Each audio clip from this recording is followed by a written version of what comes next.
안녕하세요. 경제 읽어주는 남자 김광석입니다. 반갑습니다. 이번 주제는 밀레니얼 세대를 겨냥했습니다. 밀레니얼 세대는 도대체 어떤 특징을 갖고 있고 또 이들을 이해하는 것이 왜 이렇게 중요한지를 적극적으로 말씀드려보는 시간을 가져볼 텐데요. 기본적으로 밀레니얼 세대는 일하는 방식을 바꿔놓습니다. 그리고 소비 트렌드를 또 바꿔놓습니다. 경제 자체, 라이프스타일을 포함한 모든 것을 바꿔놓습니다. 이런 바뀌는 경제 하에서 우리는 또 어떻게 대응할지 고민을 해야 되는 시점입니다. 밀레니얼 세대와 Z세대는 처음부터 태어나면서 디지털 환경에서 자랐기 때문에 나는 디지털 세상의 원주민입니다. 나는 아날로그 세상을 경험하지 못했습니다. 밀레니얼 세대는 어디에 소비를 집중하는지를 보면 주택 주거비는 좀 적어요. 그러니까 주거에는 덜 신경을 쓰는 거예요. 그럼 어디에 신경을 쓰느냐? 상대적으로 레저나 엔터테인먼트에 상대적으로 비중을 더 많이 써요. 내가 중점을 두는 그 업무, 나는 내 성장에 기여를 할 수 있는 그 업무를 받고 싶어요. 일을 내가 원하는 시간에 일을 할 수 있어요. 내가 원할 때만 할 수 있어요. 원할 때만 하고 내가 생각하는 적절한 인컴을 벌 수 있어요. 이렇게 밀레니얼 세대가 바꾸어 놓을 경제적 변화, 라이프스타일의 변화, 일하는 방식의 변화, 소비 패턴의 변화, 어떻게 전개될지 정확히 이해할 수 있는 시간이 되기를 바라겠습니다.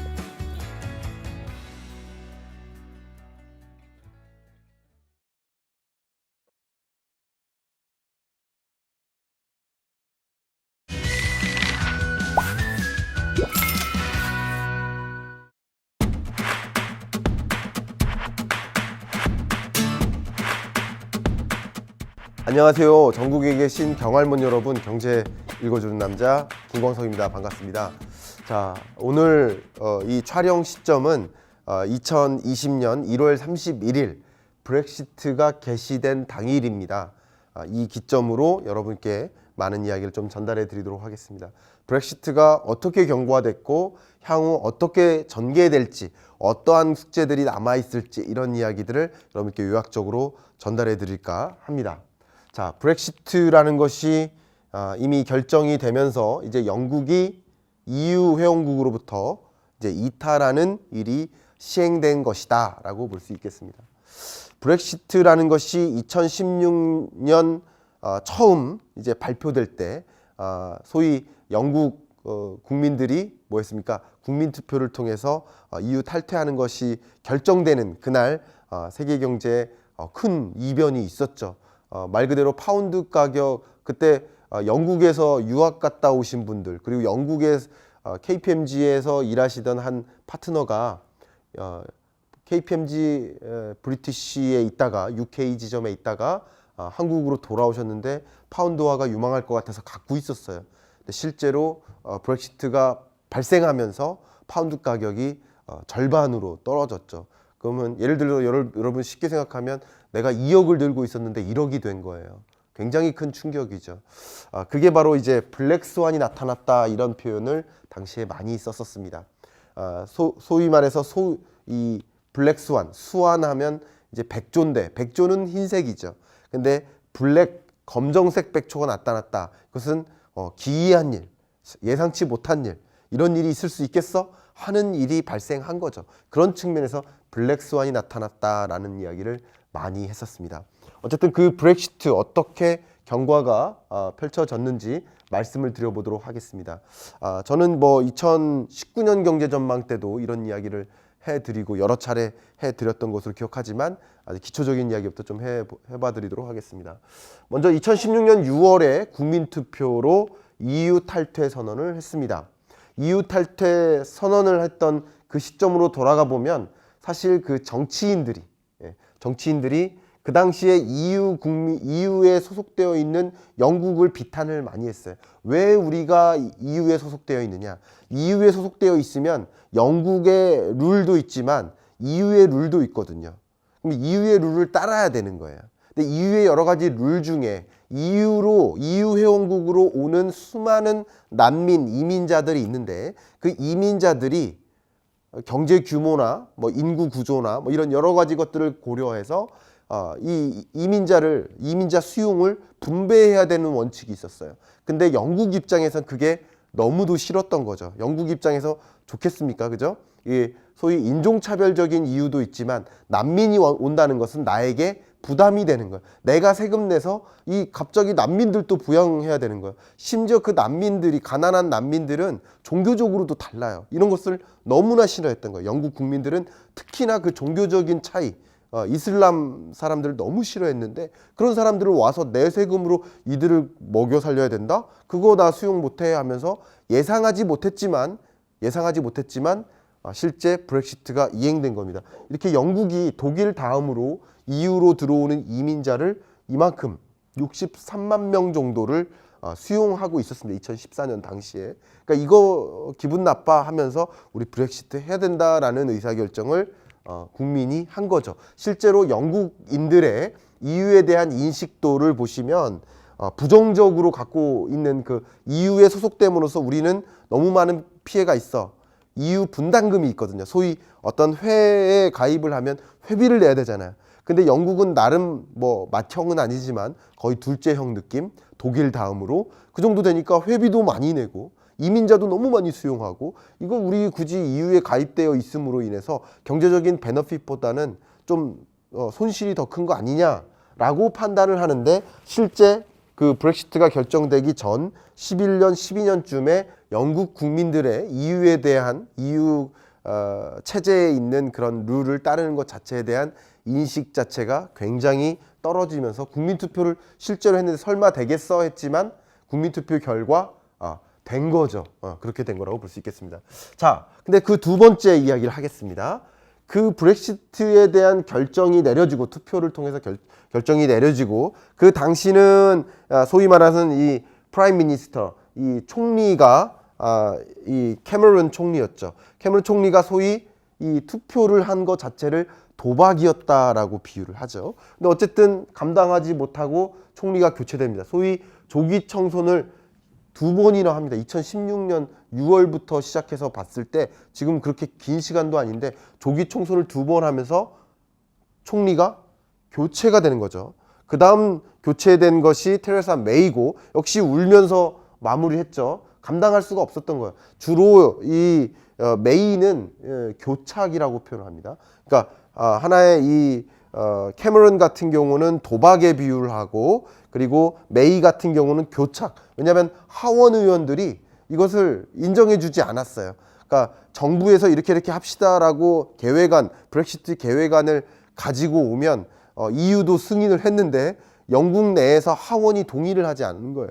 교착 상태에 빠지고 도저히 내가 못하겠다 하면서 결국은 사퇴를 한 것이라고 볼 수 있고 그리고 이제 드디어 이 존슨이 등장했는데 존슨은 돌파라는 이름을 좀 붙일 수 있겠습니다. 그러니까 도박, 교착, 돌파 어쨌든 해냈다라고 보는 것이죠. 왜냐하면 브렉시트라는 것을 결정할 거면 빨리 하는 게 좋아요. 그죠? 안 할 거면 안 하고 할 거면 빨리 하고 이 교착 상태가 길어지면 혼돈의 시기가 길어져요. 소위 말하는 불확실성이 굉장히 높은 시기가 계속 지속됩니다. 우리 한국 경제도 한번 보세요. 정치적으로 혼돈이 있을 때를 보면 우리 경제가 굉장히 어렵습니다. 왜냐하면 의회 결정도 굉장히 늦어지고요. 정부 정책의 이행도 굉장히 어려워지고 지원도 어려워지고 기업들은 이렇게 교착 상태에 빠질 때는 적극적으로 신산업 투자를 또 못하고 이런 것들이 이게 경제에 영향을 미치는 거예요. 그렇기 때문에 교착 상태에 빠지는 것을 원치 않는데 빠른 교체와 돌파가 있었다라고 결론적으로 이야기를 할 수 있죠. 그 다음 경과를 보면 중요한 것이 지금 브렉시트 시한을 계속 연기한 거예요.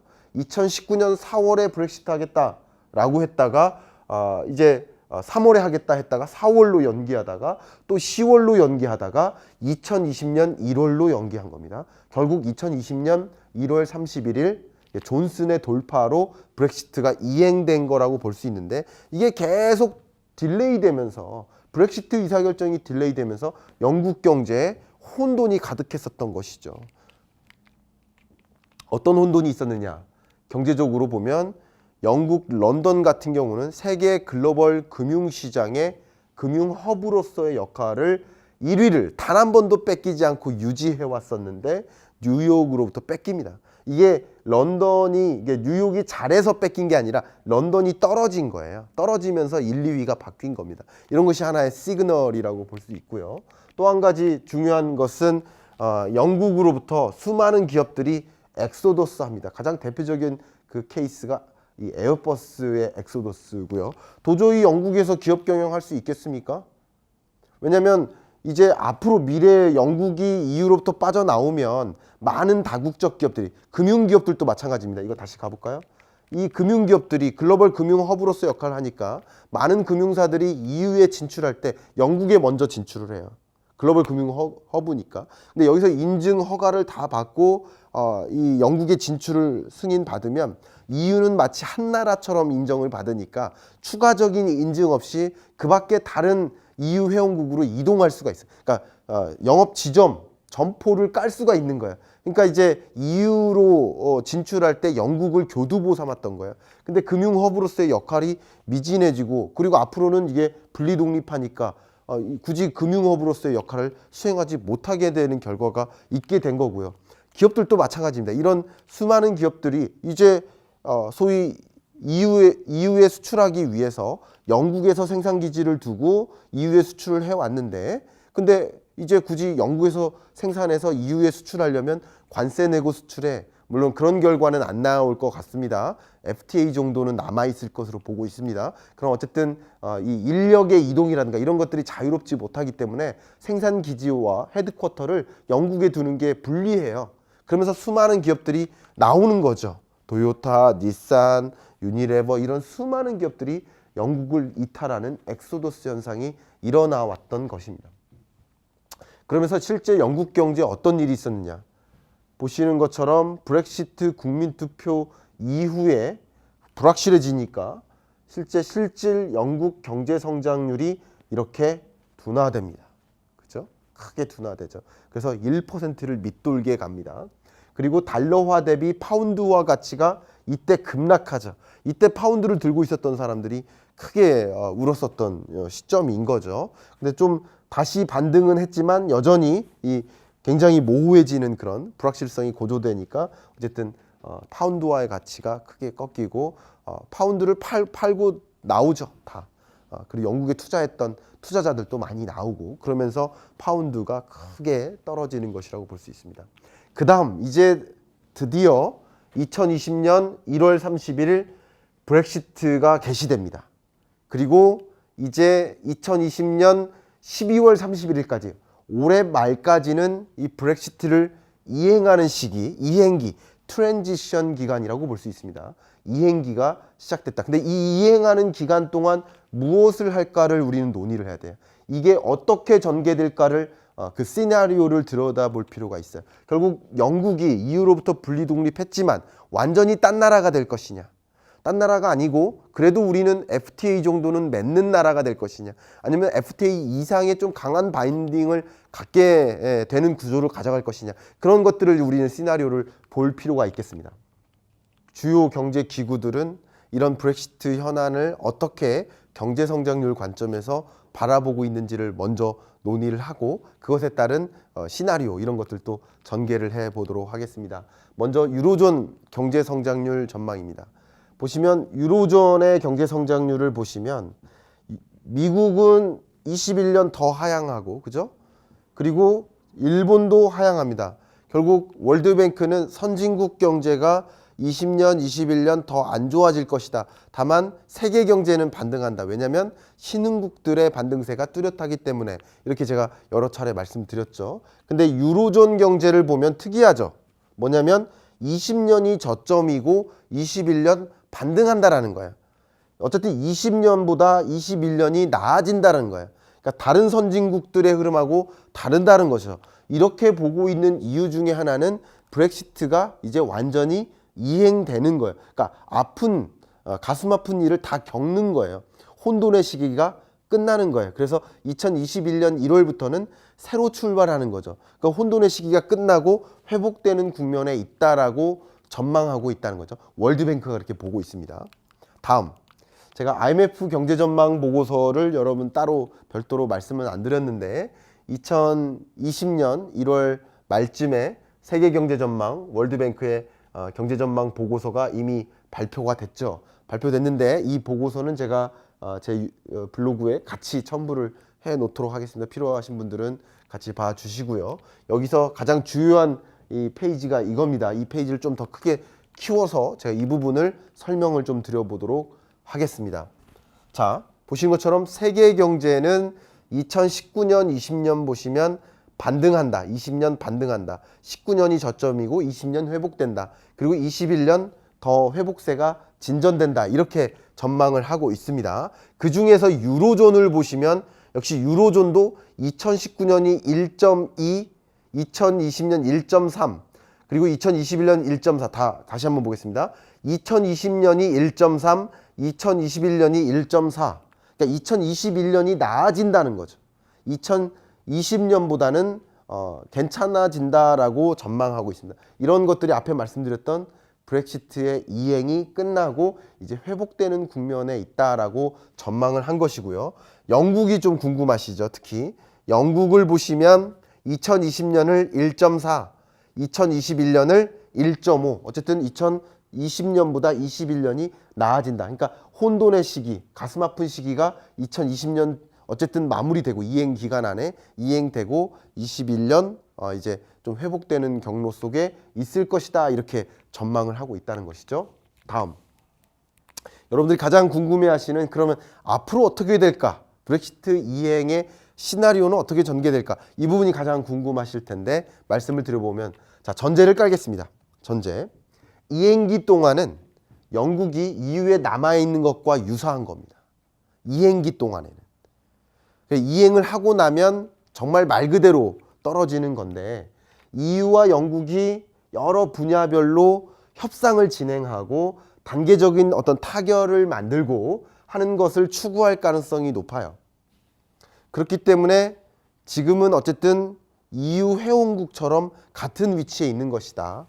그런데 중요한 거 실질적인 변화까지는 어쨌든 시간이 남아있다라는 거예요. 실질적인 변화는 2020년 안에는 없다는 거죠. 그리고 예상 밖의 급격한 변화가 발생할 가능성은 그렇게 높지 않다. 이게 제 전제입니다. 그러니까 한번 말씀을 드려보면 첫 번째, 이 전제를 볼 때 이 기본적인 상식을 잠깐 갖고 가야 됩니다. 제가 RCEP 그 경익남 강연할 때도 이거를 그대로 보여드렸어요.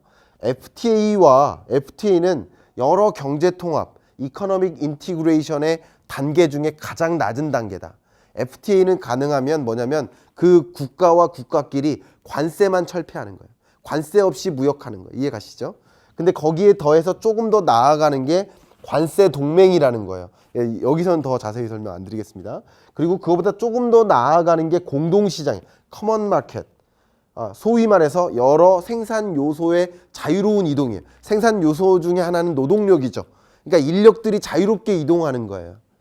특별히 뭐 어떤 절차를 거쳐서 뭐 예를 들어서 거기 뭐 영주권, 시민권 뭐 받아가지고 뭐 이렇게 일하는 워킹 비자 받아가면서 그런 이동이 아니라 같은 나라 안에서 여러분 서울에서 부산 갈 때 그러니까 뭐 여권 검사하고 그런 거 아니잖아요. 같은 나라에서 이동하는 것처럼 영내 생산 요소의 자유로운 이동인 거예요. 자유로운 생산 요소의 이동이라는 것은 토지도 해당돼요. 그러니까 부동산 투자라든가 이런 것들도 상대적으로 자유롭게 되는 거예요. 훨씬 강한 바인딩을 갖고 있는 체제로 가는 것이다. 그래서 이걸 FTA라고 하고 조금 더 나아간 걸 관세동맹, 여기서 조금 더 나아간 걸 공동시장, 그리고 여기서 완전경제통합이 있습니다. 완전경제통합. 완전경제통합까지 오는 게 영내 경제 정책을 공동으로 수행하는 거예요. 그러니까 EU 룰을 따라야 되는 거예요. 이 대표적인 케이스가 EU인 거죠. 제가 그때 말씀드렸던 것처럼 이 RCEP은 어떤 측면에선 EU와 같다. 거대 경제 동맹이 형성되니까.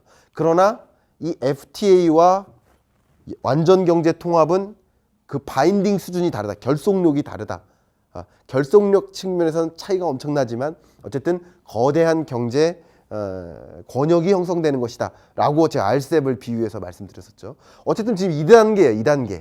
2단계인데 영국과 EU가 분리되면서 우리 이런 관계로 남아있을까? 그죠? 공동시장 관계로 남아있을까? 아니면 관세동맹 단계로 남아있을까? 자유무역 협정 상태로 남아있을까를 결정하는 일이 남아있는 거예요. 아니면 이것조차도 없이 그냥 우당탕탕 헤어지는 하드 브렉시트가 될 것이냐를 결정하는 이행기가 있다는 거예요. 어떤 식으로 결정될까가 중요한 것이죠. 그러나 아까 지금 말씀드렸던 게 뭐냐면 지금 이 상태는 아닌 겁니다. 영내 공동 그 경제 정책을 수행하는 거예요. 예를 들면 영국은 더 이상 EU 의결권이 없어지는 거예요.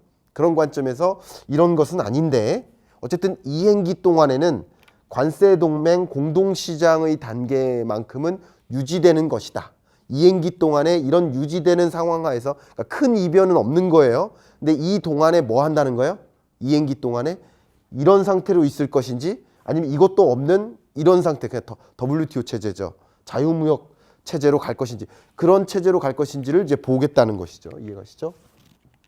그럼 다시 보면 첫 번째 시나리오는 전환 기간 자체가 연장되는 거예요. 그러니까 2020년 12월 31일까지 이행을 하고 완전히 이제 브렉시트 해 나가는 건데 그 동안에 우리는 협상을 한 거예요. 영국과 EU 간의 협상을 하는 건데 협상하는 중에 산업별 협상이 있어요. 근데 보통 이 상품 무역에 대한 협상은 쉽게 끝날 가능성이 높아요. 근데 중요한 것은 서비스와 기술의 이동, 이 부분에 대해서는 협상에 굉장한 난항이 있는 겁니다. 기본적으로 EU는 너 우리말 더 들어. 그러니까 이 규제라는 측면 그리고 이제 법률 이런 거 국제법 이런 관점에서는 EU 말을 많이 듣는 거를 원하겠죠. EU 입장에서는. 근데 영국은 EU 말은 안 듣고 싶어요. 다만 상품 수출이나 이런 것은 자유롭게 이동하고 싶죠. 그러니까 서로 간의 욕심이 충돌되는 거예요. EU 회원국은 영국이 이런 이익을 고스란히 가져가기를 원하지 않아요. 영국이 이런 여러 가지 이익을 고스란히 가져가는 순간 수많은 EU 회원국들이 그럼 나도 이탈할래 하면서 EU 체제가 붕괴되거든요. 그러니까 영국이 그런 케이스를 가져가기를 원하지 않아요. 그러니까 EU 말을 잘 듣는 체제 하에서 영국은 큰 이득이 없는 그냥 FTA 정도만 그것을 원한다는 거죠. 그런 관점에서 이게 협상에 굉장한 난항을 겪게 되고 타결이 굉장히 불확실해져요. 그러면서 노딜 브렉시트, 소위 아무것도 협상 없이 그냥 엑시트하는 그냥 남남이 되는 그런 관계로 갈 수 있다. 이런 것들이 우려되기 때문에 자꾸 전환 기간을 조금 연장하면서 더 끌면서 협상하고 끌면서 더 협상할 수도 있겠다. 근데 가장 많은 가능성은 이 보리스 존슨의 스타일, 행정 스타일을 보면 시나리오 2에 해당된다라고 보고 있습니다. 현재 기간 내에 미래 관계에 대해서 협정을 타결하는 거죠. 말 그대로 2020년 12월 31일까지 무역, 금융, 안보, 업 이런 여러 서비스, 상품 수출 여러 가지 점에 관해서 협정을 타결하는 것이고 그 협정을 타결하려면 결국은 EU 말도 들어야 되고 영국의 최소한의 니즈도 충족을 해야 되기 때문에 아주 낮은 수준의 FTA로 결말을 짓지 않을까라고도 보고 있습니다. 마지막 시나리오 세 번째는 타결 자체가 불발됩니다. 그래서 그냥 W 체제를 준용하게 되는 이런 방식도 있겠다. 지금으로서는 가장 무게를 두는 그런 시나리오는 이 두 번째에 해당이 된다. 보리스 존슨의 스타일 때문에 그렇다는 것이죠. 이제 마무리를 하도록 하겠습니다. 그럼 브렉시트 이행에 따라서 경제적으로 어떤 영향이 있을까? 여러 세계 글로벌 그리고 국내외 연구 기관들이 연구를 했는데요. 특히 이 보고서의 내용이 가장 저는 좀 신뢰도가 있다고 생각해서 여러분께 공유를 해드리면 어쨌든 하드 브렉시트로 연결이 될 것이냐 아니면 소프트 브렉시트가 될 것이냐에 따라서 좀 그 영향이 다를 텐데 주로 당연히 하드 브렉시트가 있을 때는 충격이 더 크겠죠. 그러나 소프트 브렉시트로 연결이 되면 그 충격이 그렇게 크지는 않을 것이다 라고 보는 것이죠. 이해 가시죠? 그래서 빨강색과 파랑색을 그렇게 보시고 그 충격이 큰 나라들이 그 주변국들, 영국에 있는 그 근처 국가들, 뭐 UK는 당연히 크고요. UK가 가장 큰 거죠. 그죠? 그리고 아일랜드가 그 다음으로 크고 룩셈부르크가 그 다음 크고 노르웨이 이런 영국과 주변 국가들과 관계가 큰 긴밀한 경제 관계에 있는 나라들이 충격이 더 클 것이다 라고 보고 있는데 우리나라는 지금 여기에 해당됩니다. 충격이 굉장히 미미할 것이다. 영국과의 관계가 그렇게 생각하는 것만큼 그 큰 그런 경제 교류가 있는 상황이 아니기 때문에 그렇고, 더 중요한 걸 한 가지 말씀드리면 우리나라는 이미 영국과 한국과 영국 간의 개별국 간의 FTA를 이미 시행한 거죠. 그래서 국회 비준을 통과했습니다. 언제 2019년 10월 말에 통과를 했습니다. 국회 비준을 통과했고요. 결국은 이제 영국이 EU에서 나오지만, 그러면 한국과 EU 간의 FTA가 있었지만 영국이 나오면서 FTA 대상국이 안 되는 거잖아요. 근데 영국과의 개별국 간의 FTA를 또 체결했기 때문에 그런 영국과의 경제적인 문제는 크지 않을 수 있다. 다만 영국 경제가 위축을 받으니까, 영국 경제가 그리고 유로존 주요국들이 위축되니까 이런 나라들을 중심으로 한국의 대-EU 수출, 대영 수출이 그 영향이 있을 수 있겠다. 그런 영향이 조금 미미하게나마 있을 수 있겠다. 우리 경제에서 그 비중이 굉장히 크진 않기 때문에 미미하게나마 있을 수 있겠다. 큰 영향은 아니겠다. 다만 세계 경제적으로는 이제 이 정도에 따라서 그 불확실성이 고조되고 고조되지 않고 하는 움직임이 연출되면서 금융시장에는 어떤 나름대로의 충격은 있을 수 있겠다. 이렇게 요약적으로 말씀드리겠습니다. 이번 주 경제 읽어주는 남자, 브렉시트 이행 경과 그리고 시나리오 이야기를 마무리하도록 하겠습니다. 감사합니다.